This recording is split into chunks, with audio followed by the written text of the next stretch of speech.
अस्सलामुअलैकुम। FM 102.2 voice of Riphah International University अज़्म पाकिस्तान और edutv.ac से प्रोग्राम सेहत क्यों जरूरी है के साथ मैं हूं आपकी मेजबान अरूजई।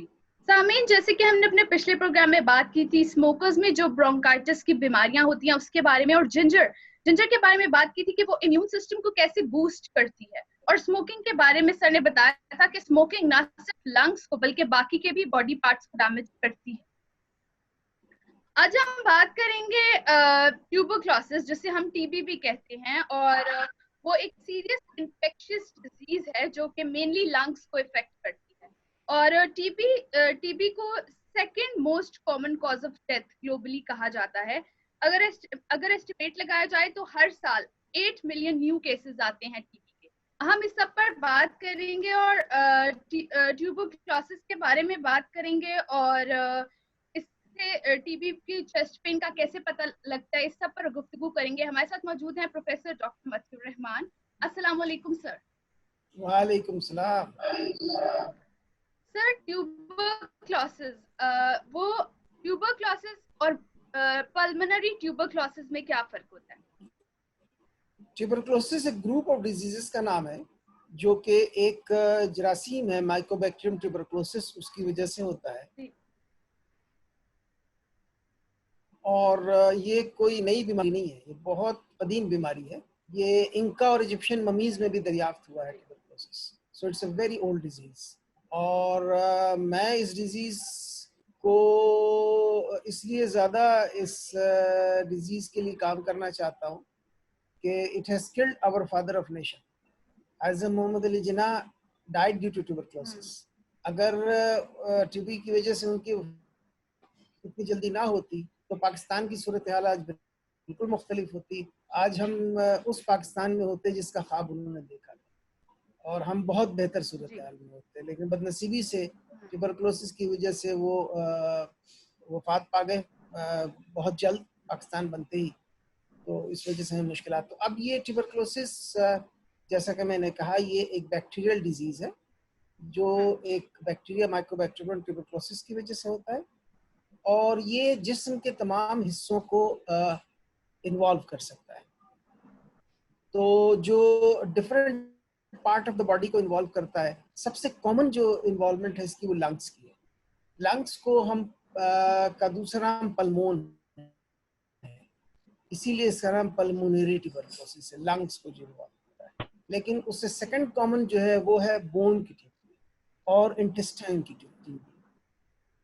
लेकिन ये जिस्म के हर हिस्से को इन्वॉल्व कर सकता है। ब्रेन की टीबी भी मैंने देखी हुई है, और लंग्स की तो टीबी सबसे कॉमन है। उसके अलावा ये पेनक्रियाज की टीबी भी हो सकती है, ब्रेस्ट टीबी भी हो सकती है। बोन की तो बहुत ही कॉमन है, स्पेशली वर्टिब्रल कॉलम की, और जिसकी वजह से वर्टिब्रल कॉलम आपस में जुड़ जाते हैं और वो कुब हो जाता है, पैदा हो जाता है। में लिम्फ ग्लैंड्स या ये गुदूद जो हैं, जिस्म के अंदर गुदूद होते हैं, लिम्फ टीबी, वो भी बहुत कॉमन है। तो ये अच्छा सर, पल्मोनरी ट्यूबरक्लोसिस लंग्स को कैसे अफेक्ट करता है? इससे पहले कि उधर जाएं, हमें जान लेना चाहिए कि टीबी की सूरत हाल पाकिस्तान में क्या है।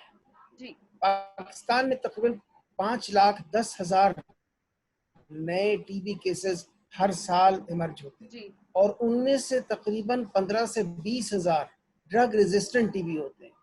टीबी का इलाज आजकल इतना मुश्किल नहीं है, उसके लिए 4 दवाइयां हैं, बशर्ते कि जरासीम उनसे सेंसिटिव हो तो 6 महीने में इसका इलाज हो जाता है। लेकिन आजकल ड्रग रेजिस्टेंट ट्यूबरक्लोसिस या मल्टीपल ड्रग रेजिस्टेंट ट्यूबरक्लोसिस भी काफ़ी कॉमन होता जा रहा है, और इस वक्त दुनिया में पाकिस्तान 5वें नंबर पे है टीबी केसेस के मुताबिक, और 61% ऑफ द टीबी बर्डन जो दुनिया का है वो WHO ईस्टर्न मेडिटेरियन रीजन में है, जिसमें पाकिस्तान शामिल है।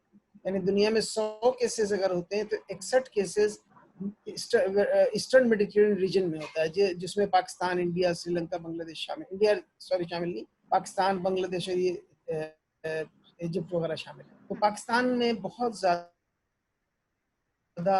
हाई इंसिडेंस है ट्यूबरक्लोसिस का, और ये ऑलमोस्ट एंडेमिक है। देखिए एंडेमिक से मुराद ये होता है जिसमें वो बीमारी हमेशा मौजूद होती है। पैंडेमिक वो होता है इसमें ऑल डेवलपिंग कंट्रीज में इट इज एंडेमिक। और 22 कंट्रीज दुनिया के हैं जो हाई बर्डन कंट्रीज कहलाते हैं। पाकिस्तान का नंबर उसमें 5वां है और तकरीबन 64,000 लोग हर साल टीबी से मर जाते हैं जी। यानी 26% ऑफ वो डेथ जिसको अवॉइड किया जा सकता है था वो पाकिस्तान में टीबी की वजह से। और सबसे जो मुश्किल बात, ये सबसे जिसमें खतरनाक बात है वो ये है कि इसमें ज्यादातर यंग लोग इन्वॉल्व हैं। इसकी डेथ ज्यादातर यंग लोगों में होती है as compare to corona. Corona में डेथ ज्यादातर ओल्ड एज लोगों को होती है, 65 प्लस वालों को होती है, लेकिन इसमें ज्यादातर 15 से 45 साल की उम्र के लोगों को होती है और उसमें मर्दों में ज्यादा इसकी वो है। इत्तेफाक से कोरोना में मर्दों में ही ज्यादा वफात हो रही है, तो मर्दों को ज्यादा होशियार रहने की जरूरत है, अपनी सेहत का ज्यादा ख्याल रखने की जरूरत है। हालांकि खवातीन बेचारी काम बहुत ज्यादा करती हैं, शायद काम ज्यादा करती हैं तो इसलिए उनकी मुदाफियत भी हो जाती है। और पाकिस्तान ने 2001 में टीबी को एक नेशनल इमरजेंसी डिक्लेयर कर दिया था। तो अब आपका सवाल ये था कि टीबी क्या था सवाल? I'm sorry, टीबी क्या है? ये लंग्स को कैसे अफेक्ट करता है? लंग्स को कैसे अफेक्ट करती है? अच्छा, ये टीबी जो है ना वो लंग्स को इफेक्ट इस तरह करती है कि जब भी जो majority TB more than 60% TB lungs की होती है, तो लंग्स में ये हमेशा खुद ब खुद कहीं से नहीं होती, किसी दूसरे मरीज से लगती है जिसको टीबी है, तो इन्फेक्शियस डिजीज है। अच्छा ये इसके जरासीम जो है हवा में होते हैं, ये एयरबोर्न डिजीज है।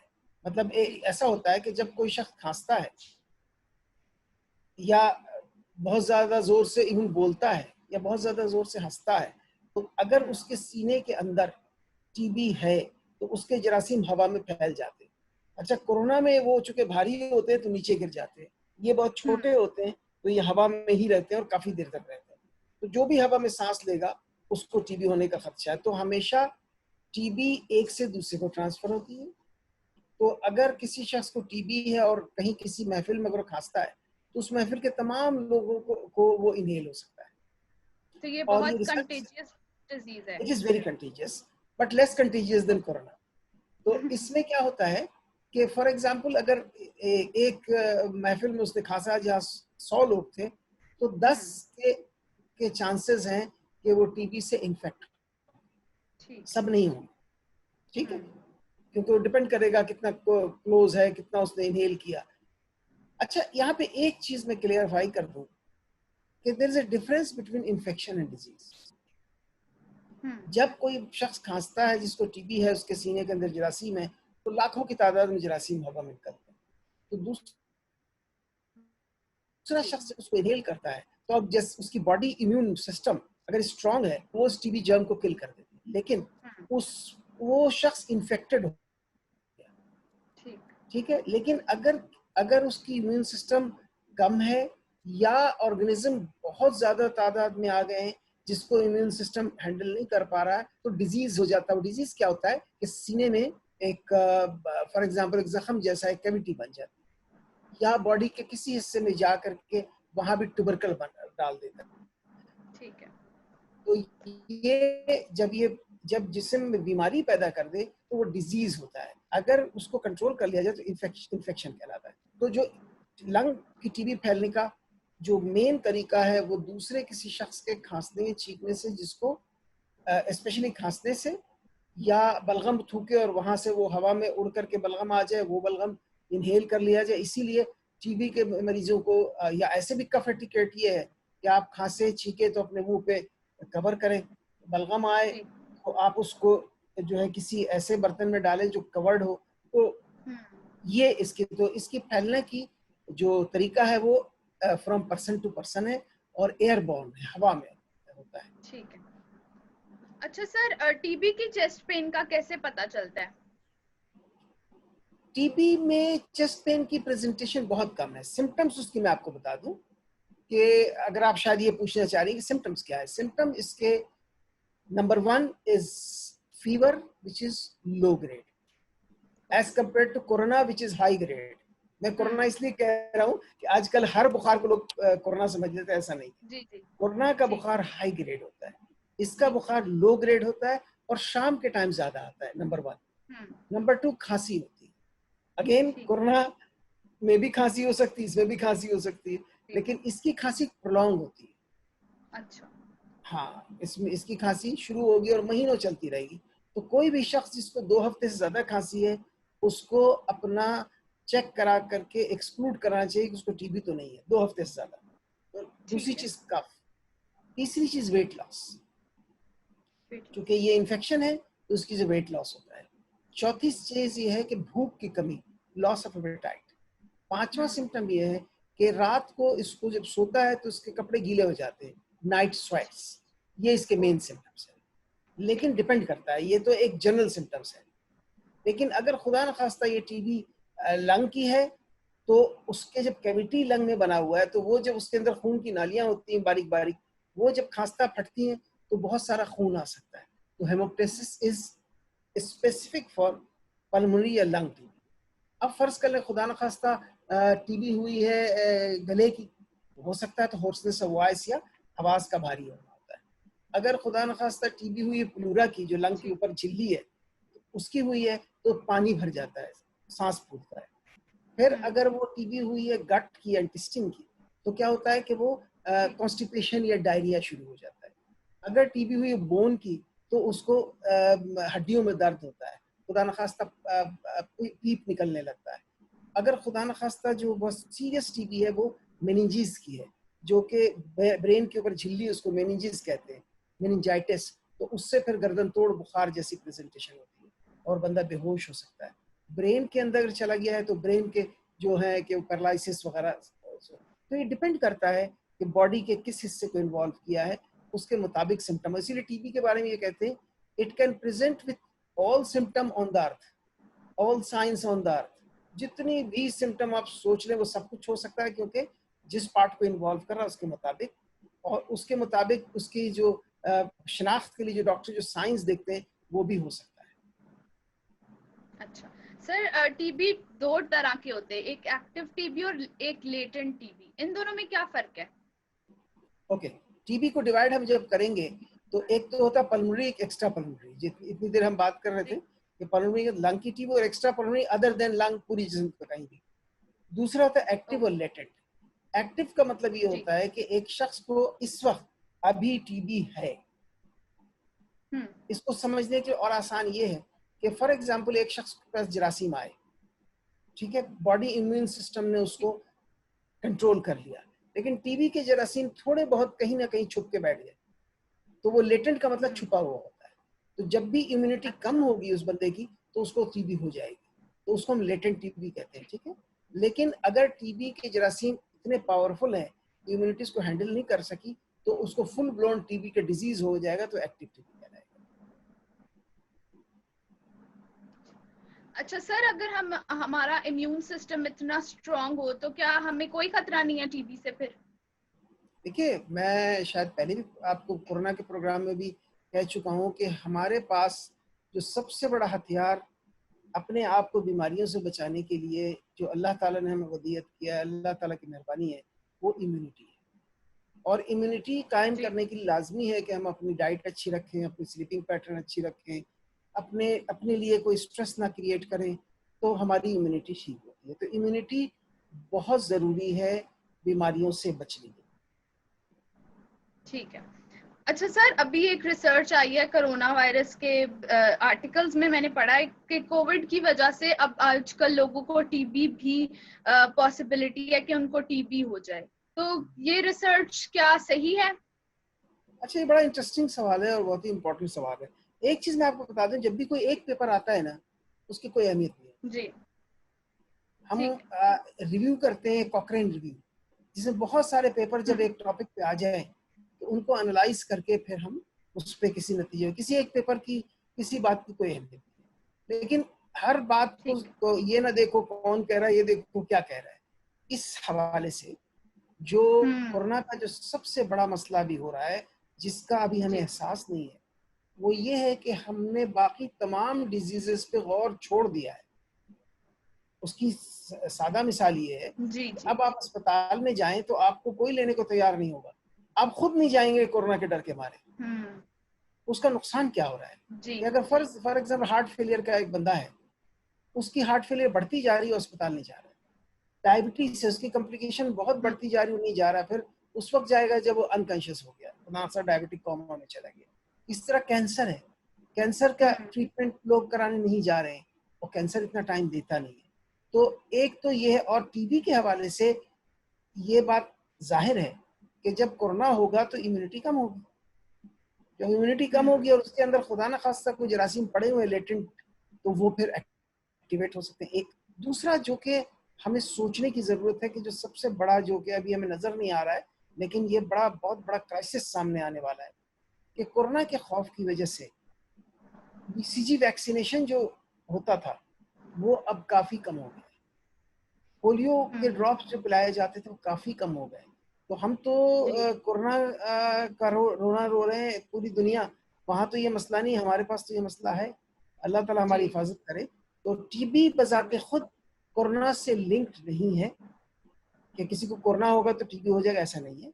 या किसी को टीबी ठीक है। है तो उसको कोरोना हो जाएगा, ऐसा भी नहीं है। हम्म लेकिन हाँ, अगर टीबी किसी को है तो उसको कोरोना होने के चांसेस ज्यादा हैं, क्योंकि उसको कोमॉर्बिडिटी है, लंग डिजीज है, उसका हम्म। लंग कमजोर है, ये एक चांस है। लेकिन कोरोना की वजह से टीबी होने का कोई चांस नहीं। ठीक है सर, ये आजकल है कि जब आजकल कोरोना ने काफी हाइप क्रिएट की हुई है, तो वाकई हमने दूसरी बीमारियों को बिल्कुल नजरअंदाज करना शुरू किया, उन पर ऐसा ध्यान ही ही है, नहीं देते कि जी ऐसा ही है, ऐसा ही है, ऐसा ही हो रहा कि है। ये बड़ी बड़ी खतरनाक सूरत हाल है। जी, और ये बहुत इंपॉर्टेंट है कि हम दूसरी बीमारियों के ऊपर भी उसी तरह से फोकस करें जिस तरह हम कोरोना वायरस से करें, क्योंकि खुदा ना खास्ता इससे नहीं तो कहीं उससे ना कुछ हो जाए हम लोगों को। नहीं, देखिए मैं आपको बताऊं कि जितनी भी डेथ्स हो रही है कोरोना में, ये बड़ी जबरदस्त एक रिसर्च किया जा सकता है इस पे कि जी। जितने लोग, फॉर एग्जांपल हम ये देखें कि जितने लोग आए कोरोना से मुब्तला होकर के, उसमें कितने फीसद 65 साल की उम्र से ज्यादा थे, कितने परसेंट ऐसे थे जो हाई रिस्क ग्रुप में थे, कितने जी। परसेंट ऐसे थे जो यंग थे।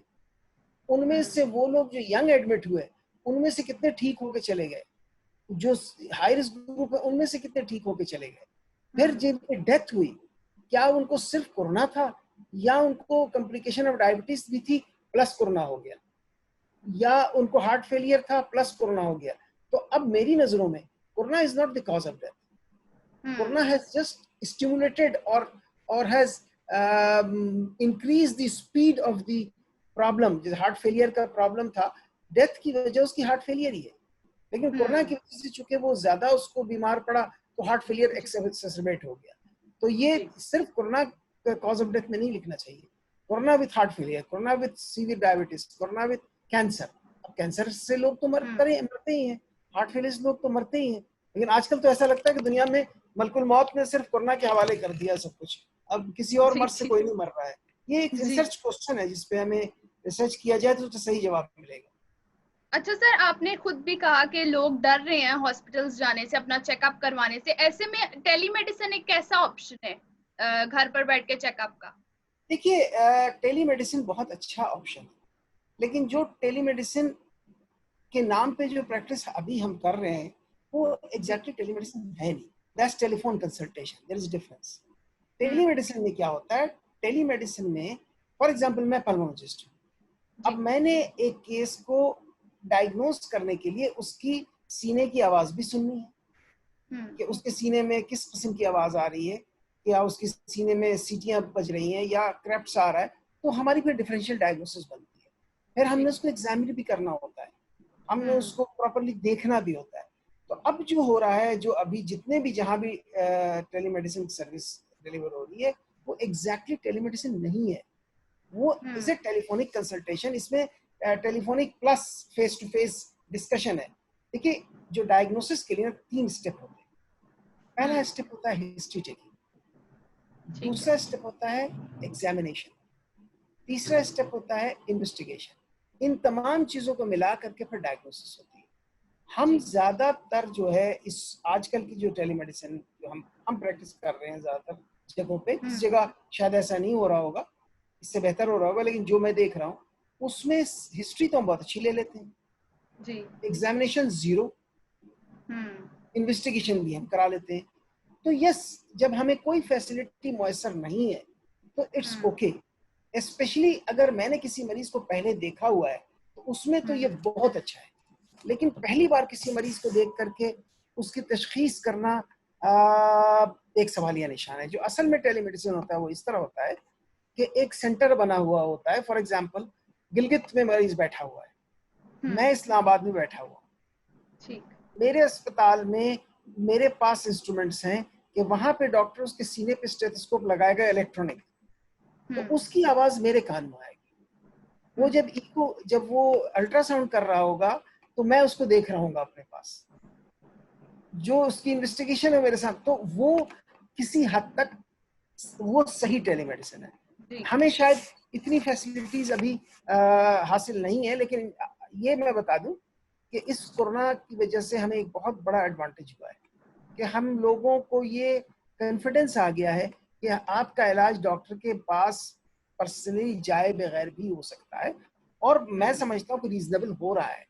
It's not the ideal telemedicine, but it's a good way of giving people treatment by taking good history and getting good investigation done. जी, लेकिन टेलीमेडिसिन भी सारे स्पेशलिस्ट के लिए तो नहीं काम करती। Well, डिपेंड करता है ना कि मोस्ट ऑफ द स्पेशलिटीज है, सर्जरी तो नहीं हो सकती ना टेलीमेडिसिन पे। जी जी। मेडिसिन के सारे डिपार्टमेंट कर सकते हैं, सर्जरी वाले नहीं टेलीमेडिसिन कर सकते। सर्जरी वाले डायग्नोज कर सकते हैं कि आपको सर्जरी की जरूरत है, लेकिन वो सर्जरी कर नहीं सकते टेलीमेडिसिन। जी। हाँ, रोबोटिक अच्छा सर्जरी कर सकते हैं। अच्छा सर, ट्यूबरक्लोसिस के बारे में हम फिर से बात करते हैं। 3 स्टेजेस जो ट्यूबरक्लोसिस के होते हैं वो क्या होते हैं? There is no stages of tuberculosis. ये हमारी मिथ है, ये हमारी मिथ है कि ये आखिरी स्टेज में, पहले स्टेज में नहीं। ट्यूबरक्लोसिस सिंपल सी बात है, is the infection of the lung और any other part of the body by mycobacterium tuberculosis.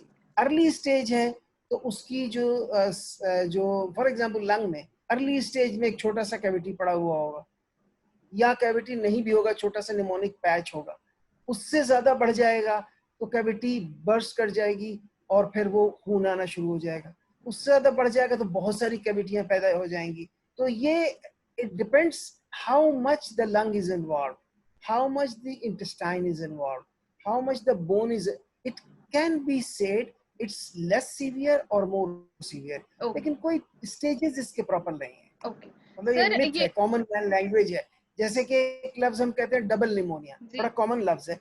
Double pneumonia का मतलब हमारे जुबान में ये होगा कि लंग, दोनों लंग में निमोनिया है, तो दोनों लंग में, तो लोग उसको डबल निमोनिया नाम देते हैं। There is no double pneumonia. अच्छा सर, टीबी क्योरेबल है? बिल्कुल बंदा ठीक हो जाता है इससे? यस, अगर उसको उस जरासीम ने अटैक किया है जो कि सेंसिटिव है।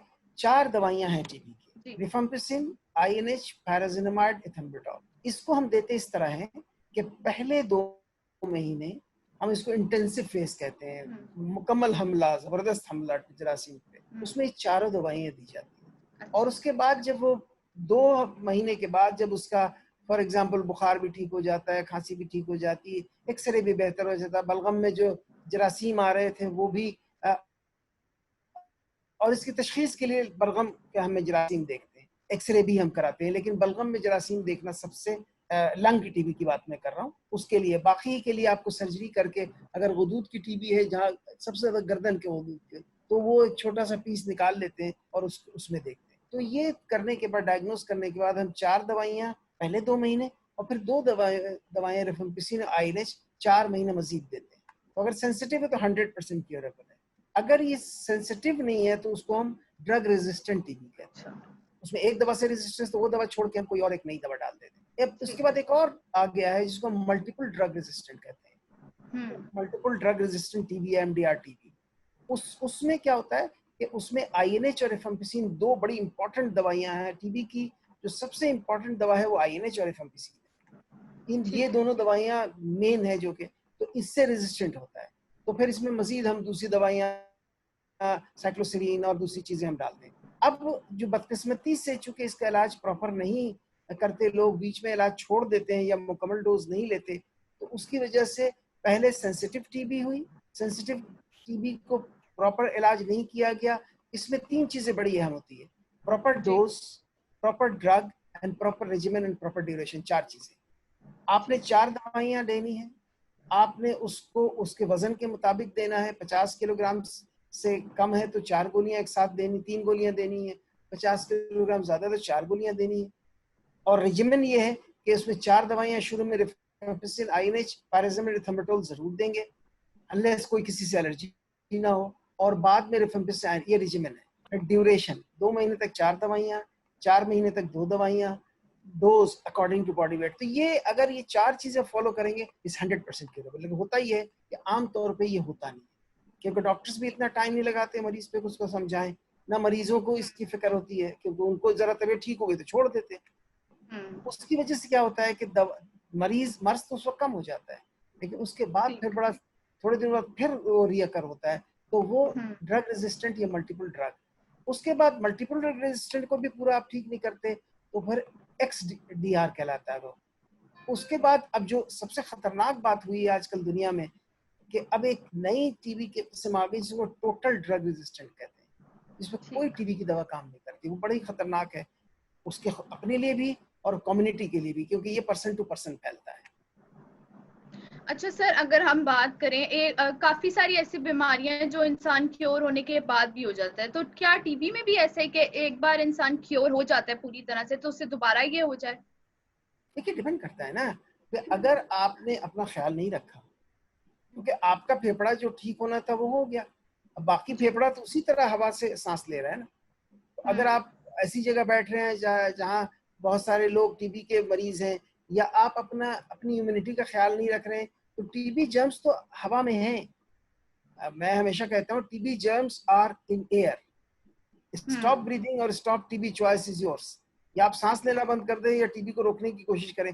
अच्छा, टीबी को रोकने का एक ही तरीका है, ये वाहिद मर्ज है जिसके लिए आप ये नहीं कह सकते prevention is better than cure. इसको प्रिवेंट कैसे करेंगे? जरासीम तो हवा में है जी। आप अपनी इम्यूनिटी जरूर बेहतर कर सकते हैं। ऐसे लोगों से जरूर अवॉइड कर सकते हैं जो आपके सामने खांस रहे हैं, उनको जरूर कह सकते हैं कि प्लीज आप बलगम इस तरह ना थूके बाहर। लेकिन इसका सही तरीका टीबी रोकने का ये है कि टीबी के मरीज को फाइंड आउट करो, कम्युनिटी में ढूंढो, उनको ट्रीट करो। तो ये मर्ज ऐसा है कि इसमें treatment of the person who is having TB can prevent TB to spread to others. तो ये इसका है कि इसको हमें रोकना है तो हमें टीबी के मरीजों को ढूंढना होगा और उनका सही इलाज करना पड़ेगा। उनको सही तरीके से बताना पड़ेगा कि कितने दिन दवा लेनी है, उनको फॉलो करना पड़ेगा कि दवा ले रहे हैं, अदरवाइज ये कभी भी ठीक नहीं। और सर टीबी का इंक्यूबेशन पीरियड क्या होता है? देखिए ये जरा बहुत तेज नहीं फैलता। It depends on the immunity and the amount of the bacteria which is coming, but it can start from may be 4 week to 6 weeks में हो जाता है। ओके, ठीक है sir, thank you so much sir. Pleasure. 102.2 से programme सेहत क्यों जरूरी है, हमारे साथ मौजूद थे प्रोफेसर डॉक्टर मतीउर रहमान। कल फिर हाजिर होंगे एक नई मौजू के साथ, तब तक के लिए अपनी मेजबान अरूज अयूब को इजाजत दीजिए। अल्लाह हाफिज।